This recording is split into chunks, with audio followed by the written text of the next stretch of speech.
Hello friend and family, welcome back to my YouTube channel. Ikaze cyane rero niko Donatella benshi bakaba banzi ku izina rya Tatienne. Nimba uri muri Afurika, muri Europe, muri Australia, muri Canada ndetse no muri Amerika, ikaze cyane kuri Dona Official. Nimba uri mushyashya hano nagusaba ukunze gukanda subscribe kugira ngo ujye ubasha kubona ibiganiro byacu kandi ntiwibagirwe gukanda no kuri kakazogera k'umukara kugira ngo ujye ubona notification yuko twapulodinze video nshyashya. Nimba nawe warakoze subscribe uri umusangwa, nagushimiraga cyane kuri icyo gikorwa cyiza wakoze kandi ugumeze unsupport usharinge ama video yanjye, unliking nimba wakunze video yanjye. Tugiye kuganira cyangwa se tugiye kurebana zimwe mu ndimi zerekana ko cyangwa se hagati y'abakundana izihe ndimi mushobora kuba muhuriyeho cyangwa se tangira umenye ururimi umukunzi wawe ashobora kumvamo cyangwa se ushaka kumubwiramo akakumva. Ikintu cya mbere ibijyanye n'uko umukoraho.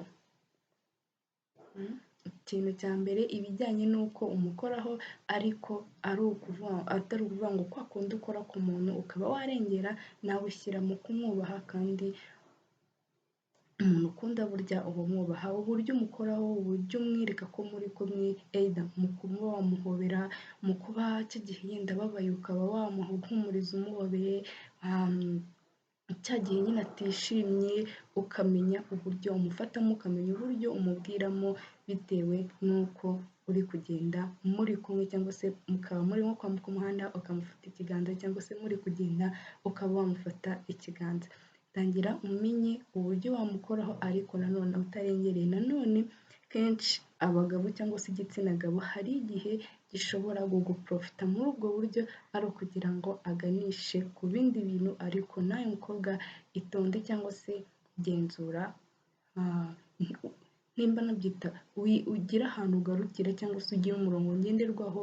Nanone ntiwigire kagarara ariko nanone ntakubahuke cyane, ariko ibyo byo bigomba kuba byabaho iby'ibanze cyangwa se iby'ingenzi, ariko nanone ubona yuko mutabangamirana, ubona yuko abikunze mugenzi wawe nawe ubikunze. Tangira umenye ko mugenzi wawe abikunze, uba ari byo umukorera cyangwa se uba ari byo umwereka uburyo umukundamo cyangwa se uburyo niba mwese mubihuza.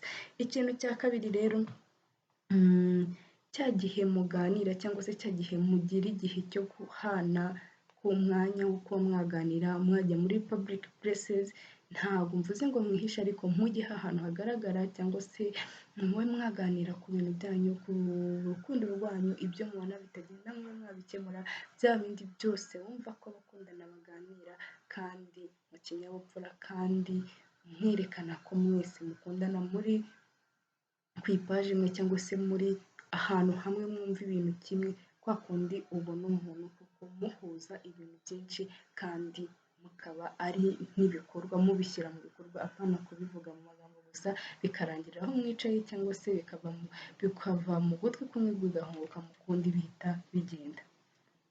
Ni byiza cyane ko uha umwanya umukobwa mukundana cyangwa se umuhungu mukundana ku buryo abasha kubona yuko umwubashye, umukunda, ari iby'agaciro kuba wamuha umwanya.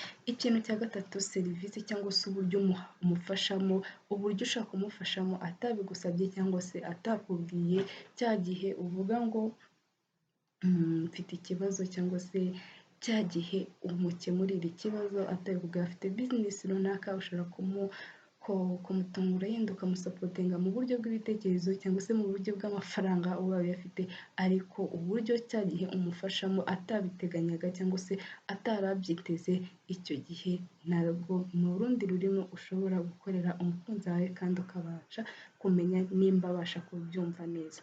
Ikintu cya kane rero ni uburyo bwa present cyangwa se bwa gift ushobora guha umukunzi wawe.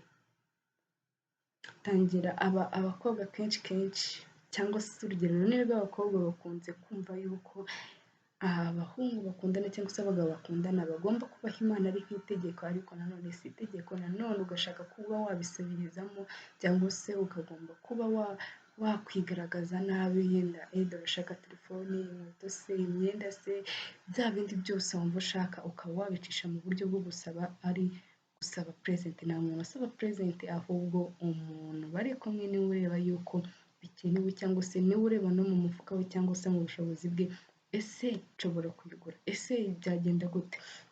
Ariko nanone tangira urebe ikintu waha umuntu ukunda cyangwa se tangira urebe present wamuha iyo ari yo yose, nimba ari umuntu ukubaha ugukunda iyo ari yo yose azanyurwa n'uko imeze. Ariko nanone hari abasore n'abagabo bitwaza yuko kuba baguhaye present bagashaka kuguprofita mu buryo bumwe cyangwa ubundi. Tangira ugenzure cyangwa se tangira nawe mukobwa umenye ese ibi bintu bampaye nta yindi profit irimo, nta yindi ngaruka. Nubona ushobora kubikemanga ubistopingire hafi cyangwa se ugire ahantu ubigarurira. Ikindi kintu cya gatanu, amagambo ushobora kubwiramo umukobwa cyangwa se umuhungu, cya gihe wumva akenshi abakobwa bakunda kumva cyangwa se ibyo bababwira akenshi nibyo bituma bagukunda banakubona. Abagabo bo iyo bareba physically niho hashobora kuba habakurura, ariko umukobwa ni ibintu umubwira cyangwa se n'amagambo umubwira meza agatuma agukunda. Tangira umenye ya magambo meza wabwira umukunzi wawe kugira ngo abashe kukumva. Nanone ya magambo ushobora kumubwira kunyurwa, unyuzwe n'uko umeze cyangwa se n'uko ari, agushimisha mu buryo ameze uko ariko kose, ari we w'igitangaza kuri wowe cyangwa se ari we muntu ubona yuko mujyanye cyangwa se muberanye, either mu bitekerezo, mu bintu ibyo ari byo byose, bya bindi byose ushaka kubwira umuntu ko agusapotinga cyangwa se abaye, kuko hari ibintu byinshi byabashije guhinduka cyangwa se byahindutse kubera yaje mu buzima bwawe. Cya gihe umubwira ko akoze cyangwa se Messi, bisobanura ko umukunda. Merci burya ku bantu bakundana akenshi ibi bigaragaza yuko umukunda. Tangira umenye ururimi mugenzi wawe avugamo cyangwa se indimi mushobora kumvikana hagati yanyu, utangire uzimenye kandi unazikoreshe. Nimba nawe hari urundi rurimi uzi twakoresha cyangwa se abantu benshi bashobora gukoresha navuze, urwandike muri comment kugira ngo tubashe kungurana ibitekerezo, tubashe kungurana ubumenyi. Kwiga ntabwo bijya bisaza kandi dufite byinshi byo kwiga, dufite byinshi twakwiga tukamenya, kandi n'ibindi byo mu buzima busanzwe tuzajya tubiganira. Kimwe cyangwa bibiri watuye muri ino video, like, comment kugira ngo mbashe gukora izindi video. Please, nimba uri mushyashya hano nabanza nkagusabwa kandi subscribe. Mwakoze cyane.